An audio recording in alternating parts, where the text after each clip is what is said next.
Je suis Clotilde Dussoulier et vous écoutez l'épisode 163 de Change ma vie, fausses idées sur l'indépendance émotionnelle, deuxième partie.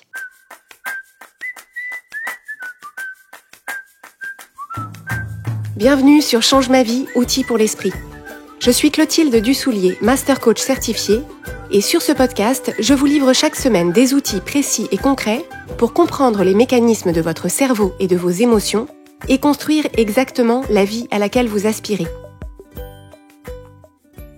Cet épisode est donc la suite de l'épisode 162, fausses idées sur l'indépendance émotionnelle, première partie, et dans ce double épisode, nous revenons ensemble sur le principe de l'indépendance émotionnelle, qui est un principe fondamental dans l'approche de Change ma vie. J'y ai consacré l'épisode 8 de Change ma vie, qui s'appelle l'indépendance émotionnelle, et je vous invite également à télécharger gratuitement le cahier de l'indépendance émotionnelle, qui est un support que j'ai préparé pour vous aider à mettre en lumière les endroits dans votre vie et les endroits dans vos relations dans lesquels vous gagneriez à développer votre indépendance émotionnelle. Donc ça, c'est un support que vous pouvez télécharger gratuitement à l'adresse changemavie.com/mesémotions. Donc changemavie.com/mes-émotions au pluriel, sans accent sur le E, il n'y a pas d'accent dans les URL. Donc changemavie.com/mes-émotions pour télécharger gratuitement le cahier de l'indépendance émotionnelle. Donc dans l'épisode précédent, on a parlé de la première fausse idée qu'on peut se faire sur l'indépendance émotionnelle, qui consiste à penser que être indépendant émotionnellement, ça voudrait dire se sentir bien tout le temps, cuit les petits oiseaux. Donc ça, on en a parlé la semaine dernière, c'est une fausse idée. La deuxième fausse idée qu'on a évoquée la semaine dernière, c'est l'idée que être indépendant émotionnellement, ça voudrait dire se détacher des autres, ça voudrait dire développer une certaine forme d'indifférence vis-à-vis des autres et que ça nuirait à la qualité de connexion qu'on a avec les autres. Alors la vérité, quand on comprend réellement l'indépendance émotionnelle et le mécanisme des relations qui unissent les êtres humains, c'est que c'est exactement l'inverse. Donc ça, on en a parlé la semaine dernière dans l'épisode 162. Nous allons maintenant aborder la troisième fausse idée que j'aimerais évoquer avec vous et qui est peut-être la vôtre au sujet de l'indépendance émotionnelle. Alors, cette troisième fausse idée, c'est l'idée que l'indépendance émotionnelle serait moralement supérieure à la dépendance émotionnelle. Donc cette fausse idée, elle consiste à penser que les personnes qui ont atteint une certaine forme d'indépendance émotionnelle seraient moralement mieux placées, moralement supérieures aux personnes qui sont dans une certaine forme de dépendance émotionnelle. Ça consisterait à penser que pour devenir une personne meilleure, pour augmenter notre valeur, il faudrait être plus indépendant émotionnellement et que si on est soi-même indépendant émotionnellement, ça voudrait dire qu'on vaut mieux ou qu'on est plus avancé ou qu'on est plus intelligent ou qu'on est plus évolué que les personnes qui sont dans une certaine forme de dépendance émotionnelle. Cette fausse idée va avoir deux conséquences problématiques. La première conséquence problématique, c'est que si je pense que l'indépendance émotionnelle est moralement supérieure à la dépendance émotionnelle, ça va nécessairement induire un jugement des autres quand j'ai l'impression que ces autres personnes font reposer leurs émotions sur des éléments extérieurs, des événements extérieurs, le comportement d'autres personnes, y compris mon propre comportement. Donc ce qui va se passer, c'est que je vais observer la façon dont d'autres personnes que moi ont l'air de fonctionner, leur mécanisme émotionnel et ce à quoi il ou elle attribue leurs émotions,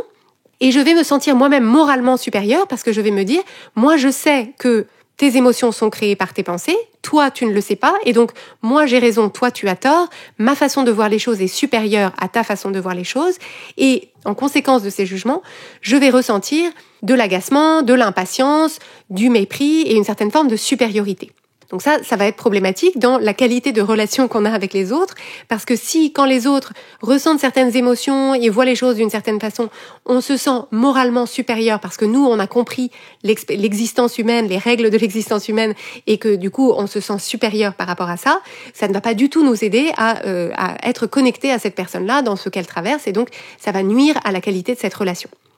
Tout aussi problématique, cette idée que l'indépendance émotionnelle serait moralement supérieure à la dépendance émotionnelle, c'est que ces mêmes jugements qu'on peut formuler envers les autres, on va bien sûr les formuler envers soi-même. C'est-à-dire que dans des situations dans lesquelles on s'aperçoit qu'on a du mal à trouver un point d'indépendance émotionnelle, ce sont des situations dans lesquelles on a du mal à voir de quelle façon est-ce qu'on crée nos propres émotions et qu'on a du mal à se dégager des émotions pénibles qu'on ressent et qu'on aimerait bien ne pas ressentir face à telle ou telle situation. situation, quand on se sent coincé dans une certaine forme de dépendance émotionnelle par rapport à une situation ou par rapport à l'état d'une relation, si on pense que ce serait moralement supérieur d'en être indépendant émotionnellement, on va à ce moment-là avoir des pensées de jugement de soi qui vont être des pensées de déconnexion de soi, d'incompréhension et pareil, d'agacement, de jugement, de mépris et de détestation de soi qui vont évidemment être des obstacles au fait d'accéder à une certaine forme d'indépendance émotionnelle ou en tout cas d'y voir plus clair sur la dépendance émotionnelle qu'on a dans cette situation ou dans cette relation. Donc cette fausse idée, elle consiste assez simplement à lier la valeur d'une personne, donc la valeur d'une personne en tant qu'être humain, à son degré de compréhension de ses mécanismes émotionnels, à son degré de connexion à ces mécanismes émotionnels et aussi à son degré d'intérêt pour ses propres mécanismes émotionnels. Et là, on s'engage sur une pente assez glissante qui consisterait à se glorifier de son propre cheminement, de ses propres réflexions sur notre propre vie intérieure et à estimer que nous sommes d'une certaine façon plus éclairés que les autres, plus intelligents que les autres, plus en contrôle de notre vie intérieure, etc. Et ça, ce ne sont généralement pas du tout les valeurs que quand on s'intéresse à un chemin de croissance personnelle et qu'on cherche à être plus connecté à soi, on cherche généralement à être aussi plus connecté aux autres, dans leur humanité, dans la réalité de leur expérience. Et donc on voit que associer une supériorité morale à l'indépendance émotionnelle versus la dépendance émotionnelle, c'est une impasse qui nous coupe justement de tout ce que l'indépendance émotionnelle et la connexion avec les autres est en capacité de nous apporter. Donc prêtez une attention particulière à toutes les fois où, vu de l'extérieur, vous avez l'impression que quelqu'un d'autre que vous pourrait très très simplement se sentir indépendant émotionnellement et qu'il serait extrêmement facile pour cette personne-là de se détacher de telle ou telle situation, de voir de quelle façon telle ou telle personne crée sa propre difficulté dans cette situation. Et remarquez à chaque fois que vous vous dites « il ou elle devrait » et de la même façon vis-à-vis de vous, à chaque fois que vous vous dites « je devrais être détaché de cette situation, je devrais prendre la responsabilité de mes propres émotions, je devrais être plus indépendante émotionnellement » parce que ce jugement-là sera toujours un obstacle vers le mieux et vers le plus d'indépendance émotionnelle. Donc pour se détacher de cette tentation du jugement autour de l'indépendance émotionnelle versus la dépendance émotionnelle pour soi ou pour les autres, l'enjeu, c'est de se souvenir que l'indépendance émotionnelle, c'est un travail, ça nécessite un effort pour aller en direction de l'indépendance émotionnelle, et c'est un travail qu'on choisit de faire ou non, qu'on est complètement libre de choisir de faire ou non, mais surtout, c'est un choix qu'on fait pour soi uniquement, et uniquement si on comprend et si on adhère à l'idée que ce choix, ce travail et cette indépendance émotionnelle seront vecteurs pour nous d'apaisement, de force et de liberté. Mais ce choix-là, chacun peut le faire pour soi et on n'est absolument pas en position de le faire pour les autres, ni de trouver que les autres devraient le faire pour eux-mêmes. Donc ça, je vous invite à écouter à ce sujet l'épisode 85 de Change ma vie, qui parle du cheminement des autres et des jugements qu'on peut avoir à ce sujet. La quatrième et dernière fausse idée que je veux évoquer avec vous autour de l'indépendance émotionnelle, c'est l'idée qu'on se fait parfois que l'indépendance émotionnelle, ce serait une destination ou un cap auquel on pourrait arriver, un cap qu'on pourrait passer, et au-delà duquel ce serait gagné, c'est-à-dire qu'on serait d'un coup indépendant émotionnellement et que à ce moment-là, il y aurait plus de retour en arrière, qu'il n'y aurait plus à s'en inquiéter, qu'il n'y aurait plus à en parler et que ce ne serait plus un sujet. Alors c'est une fausse idée parce que l'indépendance émotionnelle, ce n'est pas comme le bac ou la 3e étoile en ski, ce n'est pas quelque chose pour lequel il faudrait travailler, se préparer, le passer et après on n'a plus à s'en inquiéter pendant le reste de sa vie. En réalité, l'indépendance émotionnelle, c'est un processus constant. C'est un chemin qui est infini, c'est un chemin dans lequel on s'engage si on en a envie, mais c'est un chemin sur lequel il faut s'engager en sachant que ça ne se terminera jamais, ou plus exactement que ça se terminera quand tout se terminera pour nous, c'est-à-dire à notre dernier jour. En fait, le travail sur l'indépendance émotionnelle ressemble un peu plus à l'idée d'éplucher un oignon qui aurait un nombre infini de couches. C'est-à-dire que quand on commence à s'intéresser à l'indépendance émotionnelle et qu'on veut la mettre en place pour soi, mieux la comprendre et la prendre dans de plus en plus de domaines de notre vie et de plus en plus de relations de notre vie, on va commencer par éplucher les couches extérieures de l'oignon, Donc les couches les plus évidentes ou les couches les plus douloureuses ou les couches les plus faciles à éplucher. Mais en dessous de ces couches-là, il y aura de nouvelles couches. Et en fonction de notre évolution, au gré de notre croissance personnelle, au gré des nouvelles situations qu'on va créer pour soi-même, qui vont se présenter à nous, que la vie va créer pour nous, en fait, on va avoir l'opportunité de découvrir de nouvelles couches de cet oignon qu'on va pouvoir se proposer d'éplucher pour, dans cette nouvelle situation, dans cette nouvelle configuration, dans cette nouvelle problématique,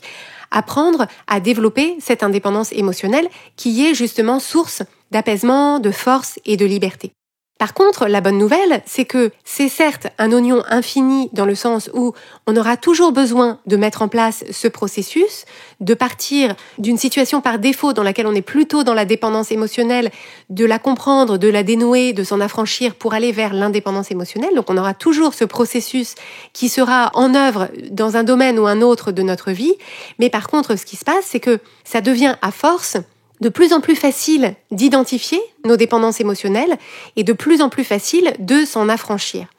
En fait, on tombe moins facilement dans le piège de la dépendance émotionnelle, on le remarque de plus en plus facilement et de plus en plus rapidement quand on est dans la dépendance émotionnelle et nos outils sont de plus en plus affûtés et on est de plus en plus aguerris pour s'en servir, pour pouvoir s'affranchir de cette dépendance émotionnelle et se dire « Ah oui, non mais là, je suis en train de rendre telle ou telle chose responsable de mes émotions et de la façon dont j'aborde cette situation et donc, machine arrière, comment est-ce que je peux être tout à fait indépendante et reprendre tout à fait la responsabilité de mon expérience émotionnelle dans cette situation et dans cette relation ?»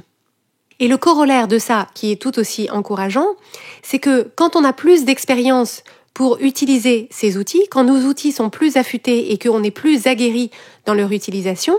ce qui vient avec, c'est le plaisir. Ce qui vient avec, c'est le plaisir de se servir de ces outils, le plaisir d'avoir identifié une situation qui est améliorable et le plaisir de mettre en place des solutions qui permettent de les améliorer.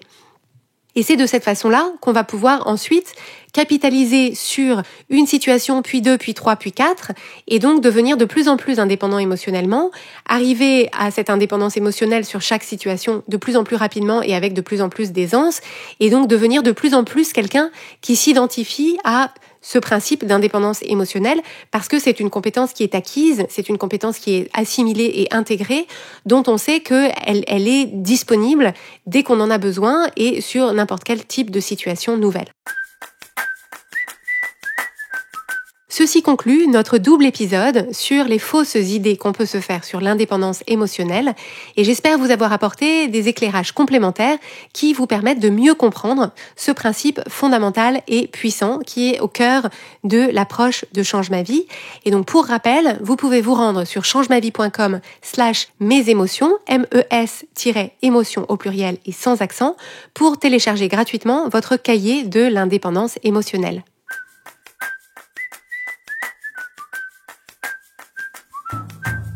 Pour ne manquer aucun épisode de Change ma vie, abonnez-vous au podcast sur la plateforme de votre choix. N'hésitez pas à laisser un avis et à partager le podcast avec les gens que vous aimez, c'est le meilleur moyen de le soutenir. Inscrivez-vous gratuitement sur changemavie.com/inscription pour recevoir des outils exclusifs et des messages inspirants directement par email. Et si vous voulez aller plus loin dans la mise en pratique des outils que je vous présente sur Change ma vie, c'est exactement notre métier en tant que coach de vie de vous accompagner. Le programme de coaching que nous proposons est fait sur mesure pour les femmes qui travaillent, qui ont des enfants et qui ont du mal à trouver leur épanouissement au milieu de tous ces rôles qu'elles jouent. Pour en savoir plus et déposer votre demande, rendez-vous dès aujourd'hui sur changemavie.com/coaching. Nous avons hâte d'échanger avec vous.